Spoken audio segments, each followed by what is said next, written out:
নমস্কার, আমি আশালতা। আজকের আমি আপনাদের একটা রেসিপি করে দেখাবো। আর এই রেসিপিটা বানানোর জন্য আর কি কি উপকরণ লাগছে চলুন একবার দেখে নেওয়া যায়। আজকের আমি ওলকপির একটা দুর্দান্ত রেসিপি করে দেখাবো। ওলকপিটা অনেকে খেতে পছন্দ করে না, কিন্তু আমার মতন এইভাবে রান্না করলে খেতে কিন্তু অসাধারণ লাগে। তো দেখুন, আমি এখানে ওলকপিগুলো এরকম গ্রেট করে নিয়েছি, গ্রেট করে জলে ভালো করে ধুয়ে নিয়েছি। আর ওর সাথে লাগছে আমার আলু লাগবে, টমেটো লাগবে আর কাঁচা লঙ্কা। তো চলুন এখন রান্না শুরু করা যাক। এবার আমি এখানে একটা জায়গায় জল নিয়েছি, আর জলে দিয়ে দিচ্ছি একটু নুন, আর দিয়ে দেবো একটু হলুদ। এবারে দিয়ে দেবো গ্রেট করে রাখা ওলকপিগুলো।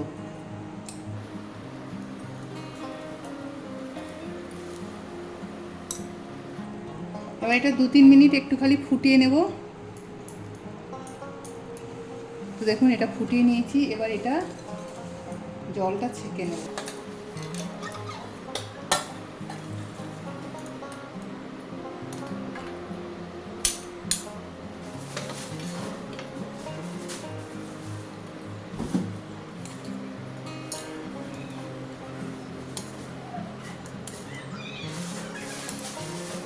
এবার এই কড়াই দিয়ে দিচ্ছি সর্ষের তেল,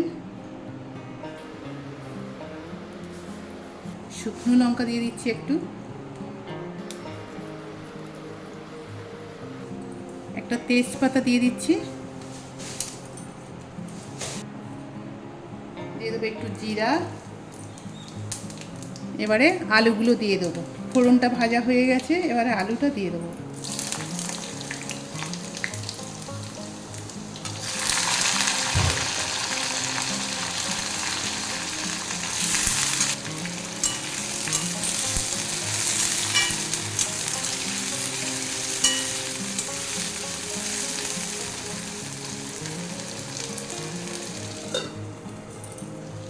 এবার আমি দিয়ে দেবো একটু রসুন দিয়ে দেবো।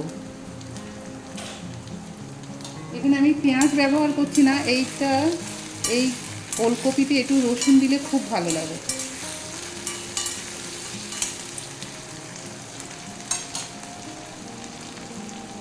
কাঁচা লঙ্কাটাও দিয়ে দিচ্ছি।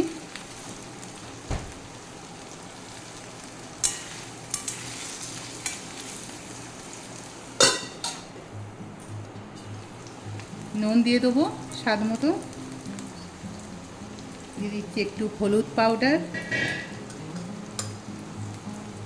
1/4 টিস্পুনের মতন জিরা পাউডার,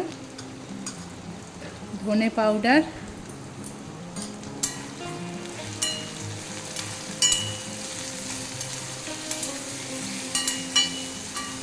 এটা মিডিয়াম টু স্লো গ্যাসে এটা আস্তে আস্তে ভেজে নেব।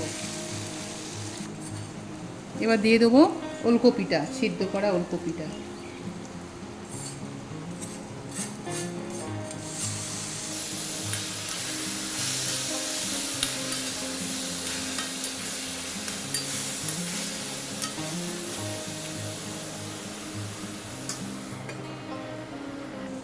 এবারে আমি দিয়ে দেবো টমেটোটা দিয়ে দেবো।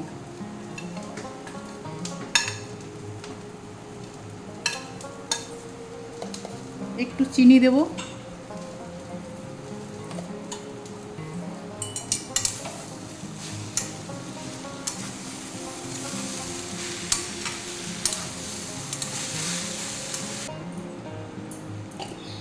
এবারে তরকারিটা হয়ে গেছে আমার। এবার আমি দিয়ে দেবো অল্প একটু গরম মশলার পাউডার দিয়ে দিচ্ছি,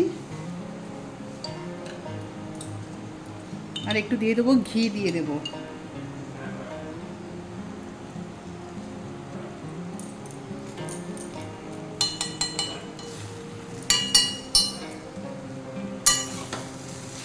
এবার এটা নামিয়ে নেব।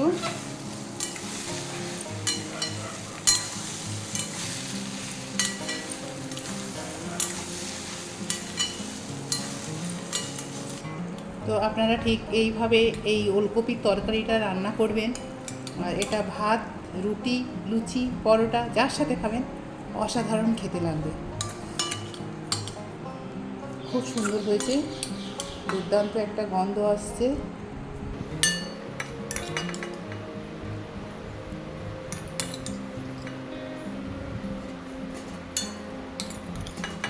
কেমন হয়েছে আমার এই রেসিপিটা আপনারা অবশ্যই কমেন্ট করে জানাতে পারেন।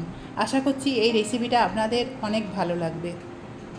আমার এই রেসিপিটা যদি আপনাদের ভালো লাগে তাহলে লাইক করবেন, শেয়ার করবেন, সাবস্ক্রাইব করবেন আর আমার বেল আইকনে ক্লিক করবেন। তাহলে নতুন নতুন ভিডিওর সাথে আপনারা আপডেট থাকতে পারবেন। নমস্কার।